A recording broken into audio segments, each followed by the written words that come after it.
லேவியின் குடும்பத்திலிருந்த ஒருவன் லேவியின் குமாரத்திகளில் ஒருத்தியை விவாகம் செய்தான்.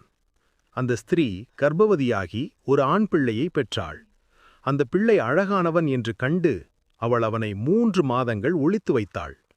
பின்னர் அதை மறைத்து வைத்திருக்க முடியாமல் ஒரு நாணற் பெட்டியை எடுத்து அதற்கு பிசிலும் கீலும் பூசி அதில் பிள்ளையை வைத்து நதியோர நாணல்களுக்குள் வைத்தாள். அந்த பிள்ளைக்கு என்ன ஆகுமோ என்று அறிய அவன் தமக்கை தூரத்தில் நின்று கவனித்துக் கொண்டிருந்தாள். அந்த நேரத்தில் பார்வோனின் குமாரத்தி நதியில் ஸ்நானம் செய்ய வந்தாள். அவளுடைய தாதிகள் நதியோரத்தில் உலாவிக் கொண்டிருந்தார்கள். நாணல்களுக்குள்ளிருந்த பெட்டியை அவள் கண்டு அதை எடுத்து வரும்படி தன் தாதியை அனுப்பினாள். பெட்டியை திறந்தபோது அந்த பிள்ளை அழுது கொண்டிருந்தது. அதைக் கண்டு அவள் இரக்கம் கொண்டு, இது எபிரேய பிள்ளைகளில் ஒன்று என்றாள். அப்போது அந்த பிள்ளையின் தமக்கை பார்வோனின் குமாரத்தியை நோக்கி, இந்த பிள்ளையை வளர்க்க எபிரேய ஸ்திரீகளில் பாலூட்டும் ஒருத்தியை நான் அழைத்து வரட்டுமா என்று கேட்டாள். அதற்கு பார்வோனின் குமாரத்தி, அழைத்து கொண்டு வா என்றாள்.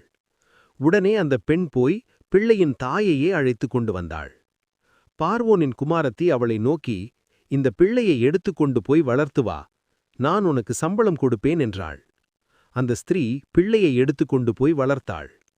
பிள்ளை பெரியவனானபோது அவள் அவனை பார்வோனின் குமாரத்தியிடம் கொண்டு போய்விட்டாள். அவள் அவனை தன் குமாரனாக ஏற்றுக்கொண்டாள்.